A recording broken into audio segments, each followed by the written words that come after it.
Close your eyes and picture the Ice Age.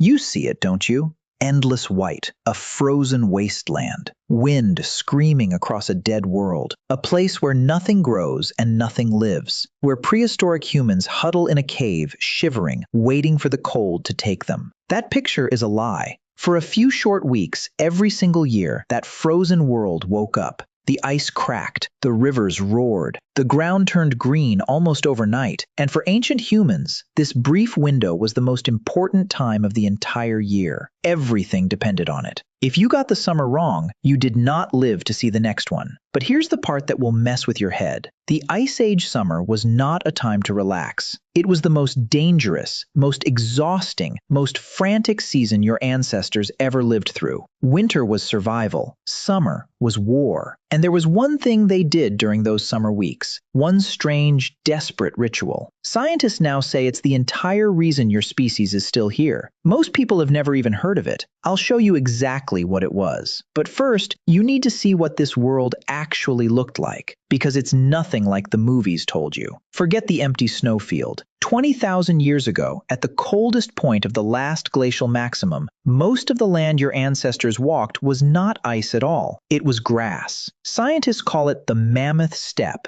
and it was the single largest ecosystem on the entire planet. It stretched from Spain all the way across Europe and Asia and over into North America. One unbroken sea of grass, herbs, and low, tough plants. Cold, yes, but dry and shockingly alive. This wasn't a dead world. It was a prehistoric version of the African plains. Instead of zebra and lions, it had woolly mammoth, woolly rhino, giant bison, wild horses, reindeer by the tens of thousands. Now here's the problem. All of that life was fed by grass. And grass only grows when it's warm, which means the entire food supply for hunter-gatherers appeared and vanished on a clock. A very short, very cruel clock. And your ancestors could not stop that clock. They could only race it. So how did a frozen world grow enough grass to feed giants? This part is genuinely strange. The Mammoth Steppe worked like a machine, and the animals were part of the engine. The herds grazed the grass. They trampled the soil. They spread seeds and dung across the land. That kept the grassland healthy, open, and endlessly renewing. The plants fed the animals. The animals fed the plants. A giant loop of life spinning across an entire continent. And in the summer, that loop went into overdrive. Sunlight flooded the steppe. The grass shot up. The herds fattened. For a few weeks, this cold land produced an unbelievable amount of food. More meat on the hoof than almost anywhere on Earth today. But that abundance was a trap, because it didn't last. And your ancestors knew a terrible secret about it. The richer the summer, the more brutal the winter that followed. The feast was always the warning. Here's the shocking part. In the far north of Ice Age Europe, the summer growing season lasted around 3 months. In the harshest places, it was closer to 6 weeks. 6 weeks. That's all the time your ancestors had to prepare for a winter that could last 9. Think about what that means. For most of the year, the ground was frozen solid. Nothing grew. Plant food was gone. The animals were lean and scattered. If you walked into that winter with empty hands, you were already dead. You just didn't know it yet. So the summer wasn't a holiday. It was a countdown. Every warm day was a day you could gather, hunt, and store. Every wasted day was a day you stole from your future self. And here's the cruelest twist. Even the summer itself could betray you. On the Mammoth Steppe, the frost was never truly gone. A warm week could end with snow. A clear sky could turn into a killing wind overnight. There was no safe season, only a less deadly one. So prehistoric survival came down to one brutal equation. Store enough in 6 weeks to survive for 9 months. Miss the number, and your entire family starved in the dark. But before they could store anything, the scattered bands of humans had to do something first. Something they only did once a year. They had to find each other. For most of the year, ancient humans lived in tiny groups, maybe a couple of families, 20, 30 people at most, spread thin across an enormous frozen land. Alone, isolated. But when the summer came, something extraordinary happened. Those scattered little bands began to walk. They followed the rivers, they crossed the valleys, and they came together. Sometimes 100 people, sometimes more, Groups that hadn't seen each other in a year, meeting again on the open steppe. And this was the beating heart of what it meant to be human, because this gathering wasn't just about food.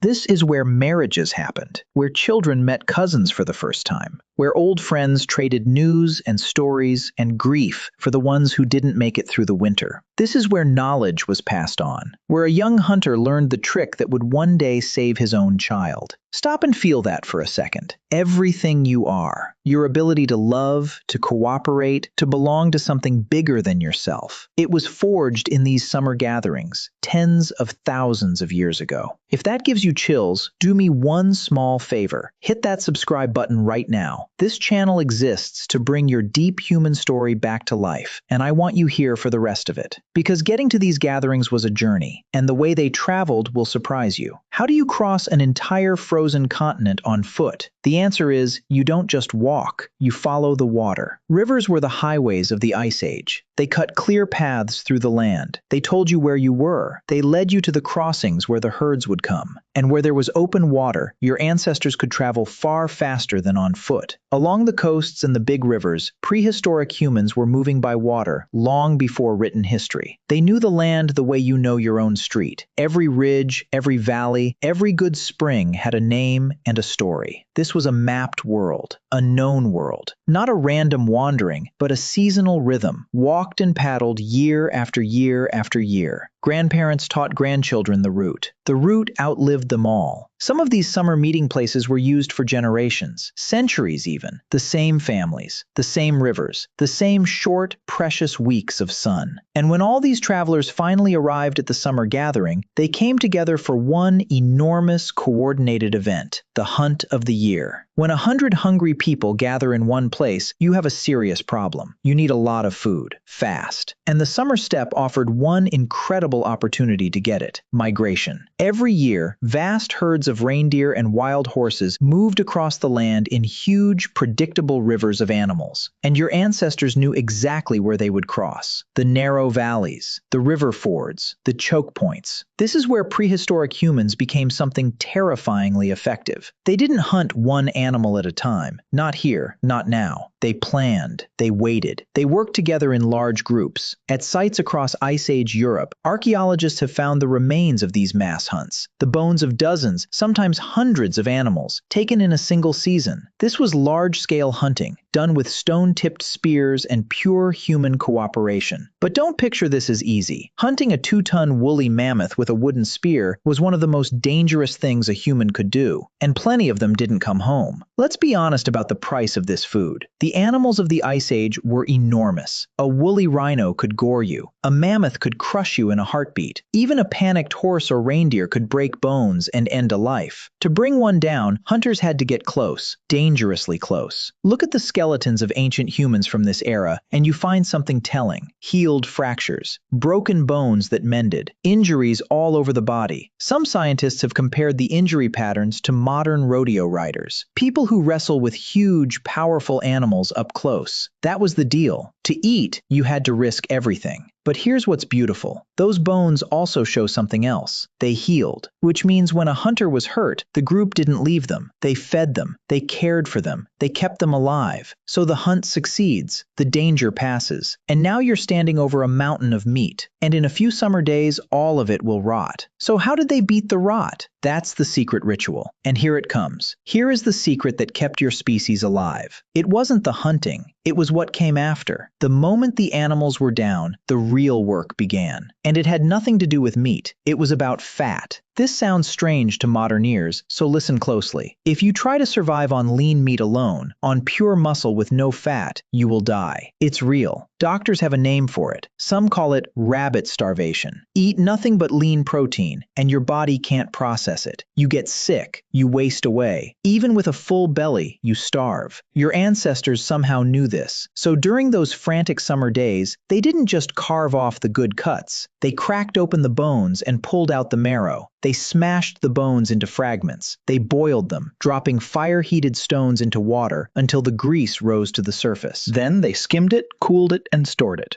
Archaeologists have found Ice Age sites littered with thousands of smashed, boiled bone fragments. Entire camps dedicated to this one job. They rendered the fat. They saved every drop. Fat was not a luxury. Fat was life itself. Fat was the fuel that would keep a human body warm and working through the killing cold of winter. But saving the fat was only half of it. They still had that mountain of meat to deal with. And what they did next was so clever, we basically still do it today. To beat the rot, your ancestors invented a kind of time machine for food. They preserved it. They cut the meat into thin strips and dried it in the summer wind and sun. Dried meat doesn't spoil. It can last for months. They smoked it over their fires. They packed it. Some groups stored food in natural pits where the ground stayed frozen just below the surface. A prehistoric freezer built by the earth itself. Think about what this really is. This is planning. This is a human being in the middle of summer doing hard, exhausting work for a version of themselves that won't exist for months. An animal eats when it's hungry. A human stores for a winter it can only imagine.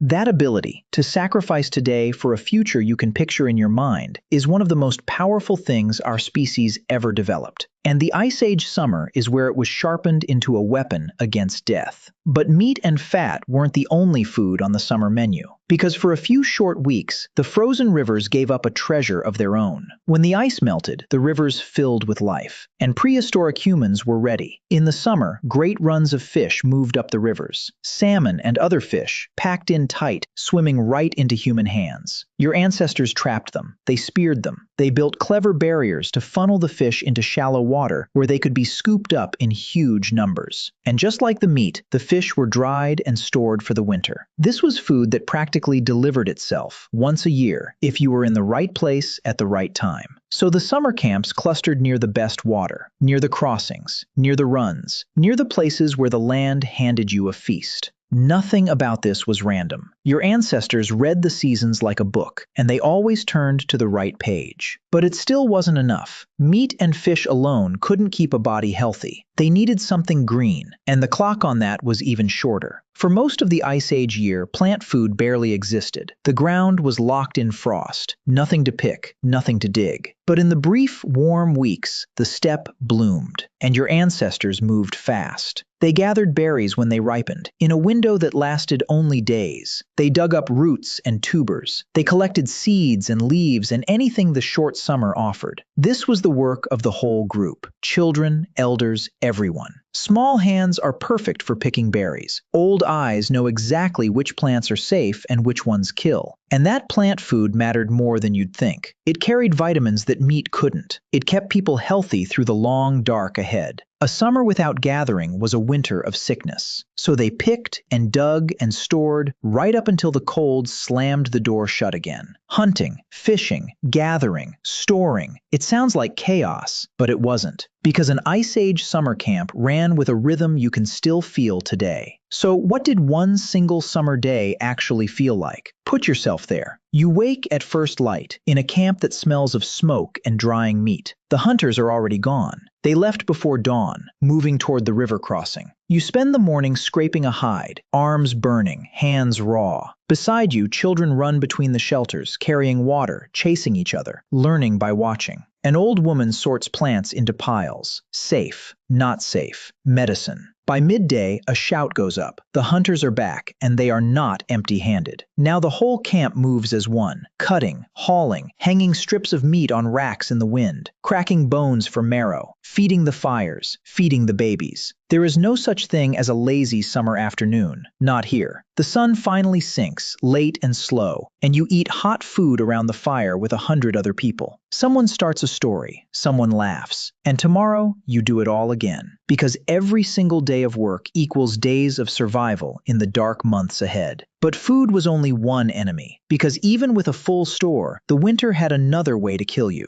And beating it required a technology so advanced, we only recently appreciated it. The cold doesn't need to starve you, it can just freeze you where you stand. To survive winters that plunged far below freezing, ancient humans needed real clothing. Not a hide thrown over the shoulders, actual tailored, fitted, sewn clothing. And the tool that made it possible is one of the most underrated inventions in all of human history: the eyed needle. A tiny sliver of bone or ivory with a hole punched through one end. It sounds simple. It changed everything. With a needle and thread made from animal sinew, your ancestors could stitch multiple layers, fitted trousers, sewn hoods, layered boots, clothing that actually trapped heat and sealed out the wind. And the summer was when a lot of this work got done. Hides had to be scraped, cleaned, softened, and worked while conditions allowed. Because here's the truth. You didn't survive an Ice Age winter by being tough. You survived it by being prepared.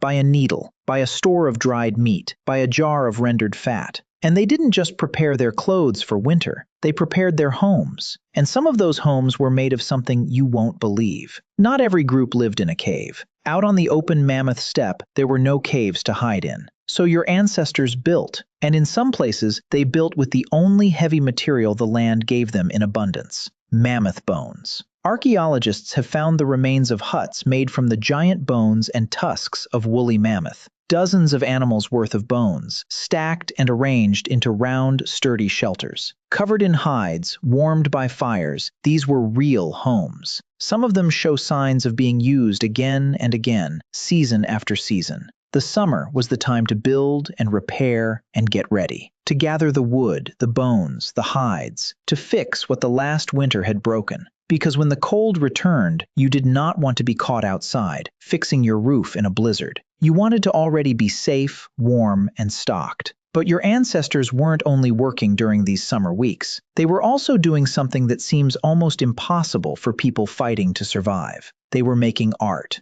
Here's a myth we need to kill right now. The idea that prehistoric humans were dumb, grunting brutes, just survival machines with no inner life. Wrong. Completely wrong. At these summer camps, in the middle of all that desperate work, your ancestors carved. They shaped small figures out of stone, bone, and ivory. At one famous site, they mixed clay and burned it in a fire to make some of the oldest known ceramic objects on Earth. Thousands of years before pottery was supposedly invented. They made beads, so many beads. At one Ice Age burial, a body was covered in thousands of tiny ivory beads. Researchers tried to figure out how long each bead took to make by hand. The answer? The beads on that single burial represented thousands upon thousands of hours of work. Sit with that. People fighting for their lives against the cold still found the time, the care, and the meaning to honor their dead with unimaginable effort. That's not a brute. That's a human being,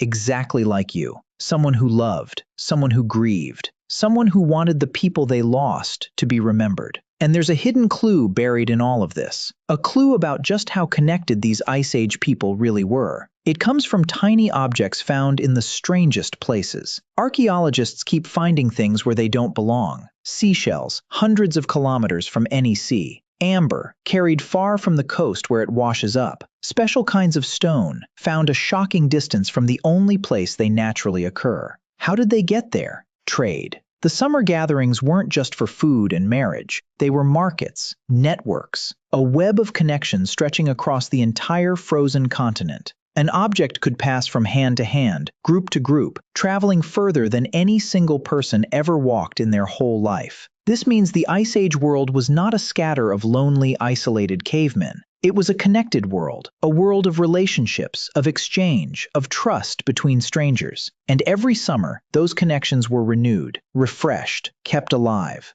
The gathering was the internet of the Stone Age. And when the warm weeks ended, all of that information and material scattered back out across the land. But there's one more secret about the Ice Age summer that almost no one talks about. It's about time itself, and how your ancestors had more of it than you might think. Here's something wild about summer in the far north. The higher north you go, the longer the summer days become. In the deep summer, near the top of the world, the sun barely sets at all. The light just keeps going. Long, golden evenings that stretch on and on. In some places, a kind of endless day. Now imagine you're an ancient human racing a 6-week clock to store food for winter. What is the most precious thing you could possibly be given? More daylight. And nature handed it to them. Those long, bright northern days meant more hours to hunt, more hours to fish, more hours to gather and dry and prepare.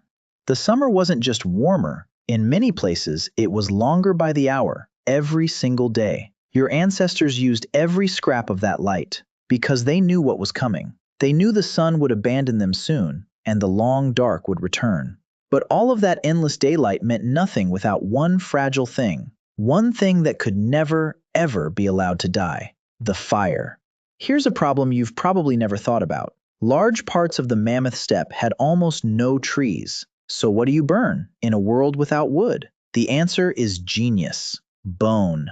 Fresh animal bone is packed with fat, and fat burns. Archaeologists have found Ice Age hearths filled with crushed, burned bone. Your ancestors were fueling their fires with the leftovers of their own hunts. Nothing was wasted. The animal fed you, clothed you, sheltered you, and then kept you warm. They burned dried dung, too, gathered from the herds, just like people on treeless plains still do today. And the summer was when fuel was stockpiled, because the fire could never go out. Fire cooked the food. Fire dried the meat. Fire held back the predators circling in the dark. A camp that lost its fire was a camp in mortal danger, so it was tended constantly, day and night, guarded like the treasure it was. Which brings us to the biggest myth of all, the one thing everyone believes about the Ice Age that is flat out false. We imagine Ice Age life as short, miserable, and constantly on the edge of death. Nasty, brutish, and short.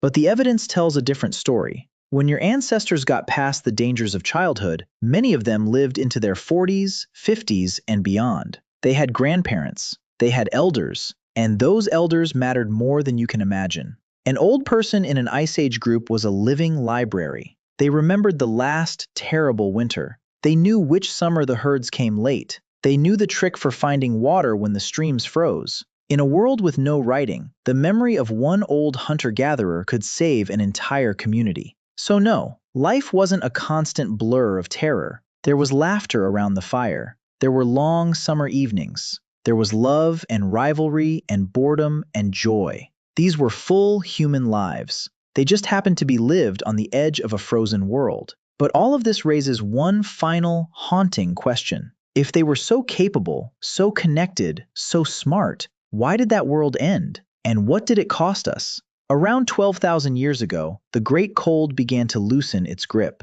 The ice sheets that had covered so much of the north started to melt. For a lot of people, this sounds like good news. Finally, warmth. Finally, an easier life. But it wasn't that simple. As the world warmed, the Mammoth Steppe began to vanish. That vast, productive sea of grass that fed the mighty herds started to break apart. Forests crept in. Marshes spread. The open land that horses and reindeer needed shrank away, and the giants of the Ice Age, the woolly mammoth and the woolly rhino, began their slide toward extinction. The world your ancestors had mastered was dissolving beneath their feet. They had spent thousands of years learning to survive the cold. Now they had to learn something even harder. They had to survive change. And what they did next didn't just save them, it created the modern world. As the herds thinned and the old ways stopped working, humans adapted. They fished the rivers harder, they gathered new plants, they followed new animals. And in some places, they started doing something that had never been done before.